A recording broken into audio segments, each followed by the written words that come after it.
black people all over the world, particularly in parts of the world about which we didn't know a whole lot, like Australia and the islands of the South Pacific. So the grant says, well, Runoko, you're going to have a focus. What is it going to be? And I said, well, maybe India. Why not that? And he said, why India?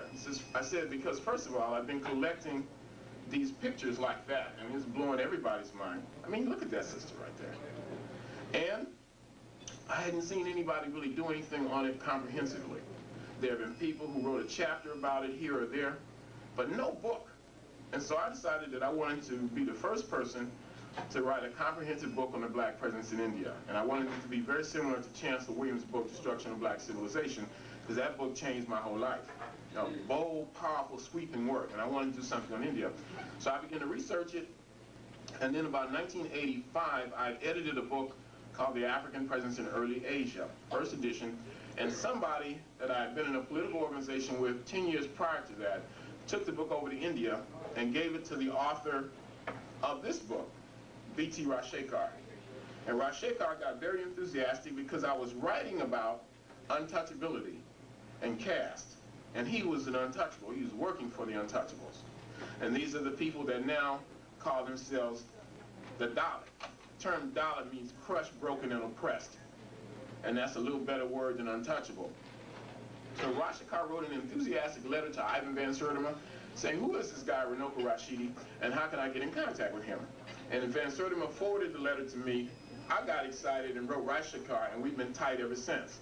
So around 1987, I was beginning to be a bit more prosperous, and I wanted to travel abroad, so I went to Brazil in February, and then in October I went to India. And I went there not just to humbug and be a tourist, but I went there to meet with the untouchables, the Dalit, and not only that, but to participate in a historic conference called the first All India Dalit Writers Conference. For the first time in history, literally history, Dalit writers, activists, poets, journalists, and what have you came together at this one spot, a place called Hyderabad, to voice their grievances and to express solidarity. And I was a part of that. I inaugurated the conference and I gave, I think, a very good speech, right? Naturally, probably a little prejudiced, just a little bit. And I had a big impact. I got marriage proposals. People were calling me or sending me letters saying, can you get my son in such and such a school, and this and that and the other. And most people had never met a black person from outside of India before. So I kept saying I was going to come back every year, every year, every year. And then I decided I was going to organize a tour. But that's not an easy thing either. Because for most people, they don't understand what the significance of India is. What's the deal? You meet Indians over here in this country, and they're just as racist as most white folks.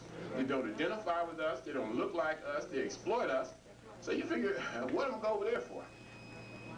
And so finally, this year, I said, I'm going back to India. And if I have to go by myself, I'm going to do it. I'm not going to let anything stand in my way. So I decided to plan a trip after February, our month, Black History Month, you know, which is where I make the bulk of my income. And also I wanted to plan it after the national elections in India. The elections, I think, were from the 1st of March to about the 14th of March. And during this time, you have a new political power, and unfortunately, a new political phenomenon on the scene, and that is called the BJP. The BJP is a right-wing Hindu fundamentalist party. It's as though Ronald Reagan and Newt Gingrich were Hindus. Right? So that's an analogy. And very conservative, very racist. India is what some people call the original home of racism. A lot of people refer to Hinduism as sanctified racism. So what we're talking about is looking at India through African eyes, from our own perspective. That's what it means to be African-centered, to view things through your own perspective and not other people's,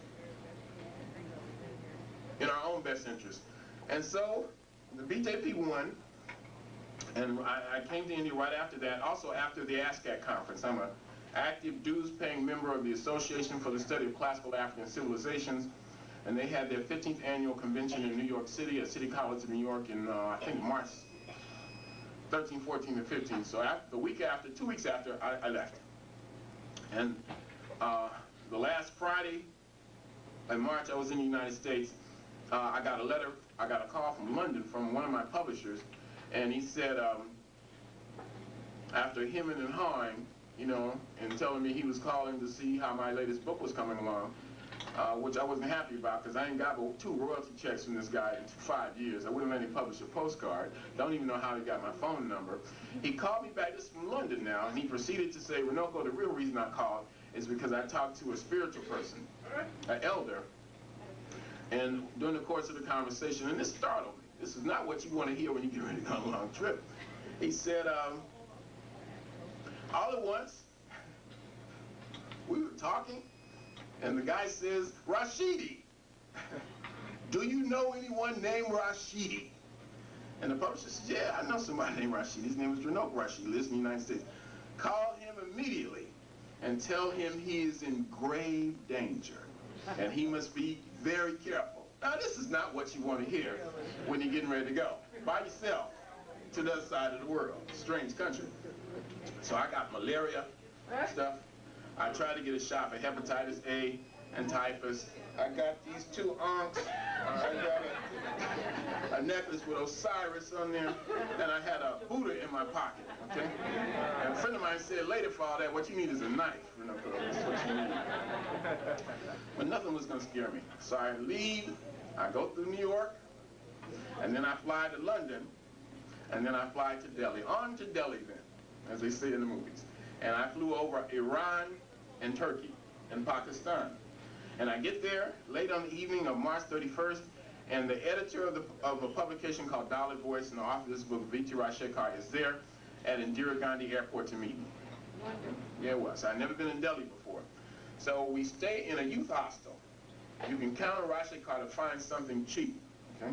We stayed, but it was clean, it was economical. No point wasting money. Right. And this is right near all the embassies, the American Embassy, Norway, Sudan, China, and what have you. And the next morning we toured all these areas, and we had breakfast with a Dalit who was actually a cabinet member. His name is Dalit Azimile, and he stopped everything he was doing. He spent about 3 hours with me, welcomed me to the country. After that, I'm just going to give you the highlights of the trip, because believe me, I could talk till next March about what happened. Wow. It was a trip of a lifetime. And I want you to come back with me next year. Now, met with a lady who was a Sikh. When you see a Sikh man, these are the people with the turbans, and usually long beards, they're usually pretty big. And if you go to India, they dominate the taxi industry, and they're also dominant in the military. And had a wonderful lunch with her, and then purchased a ticket and flew east to the state of Bihar. When I made plans to go on the trip, I told Rashekar, look man, I'm counting on you to develop my itinerary. I want to go to Bihar in the far northeast, and I want to go to Kerala in the far southwest, opposite ends of the country. I want to go to Taj Mahal, I want to go to some other temples, and I want to go into some villages. And I said, other than that, you can plan anything you want for me. So he planned a meeting for me with all the subscribers to this publication, a publication called Dollar Voice. I'm the United States representative of Dollar Voice, okay? The voice of the persecuted nationalities denied human rights. And so he planned a meeting for everybody who read Dollar Voice to come to this city called Nagpur, which is in the very heart of India, a historic city, ancient city, dominated by orange groves. And by the way, Nagpur is where this incident took place, where his sister's husband was murdered. I went to the exact spot. And so there we go. So we're in Patna. We stop off from Delhi in a place called Lucknow. Lucknow is the capital of a state called Uttar Pradesh. And you can look out in the skylines and you can see the Himalayan mountains. Or they call them the Himalayas there. And finally we get in Patna. And it's just like partner, but if you were speaking Ebonics, Patna. Right? And Patna is the capital of Bihar. It's about 600,000 people. And the moment we got there, I said, boy, I know I'm in it now. Because Rashekar told me this is the real India. You could look out and you can see and you could smell the fires from people's homes. They're heating their houses and cooking their food. And they use charcoal and wood. In the big cities, you don't find that happening. No lighting. And this is the capital of the state. There are no taxis at the airport. All they have were rickshaws and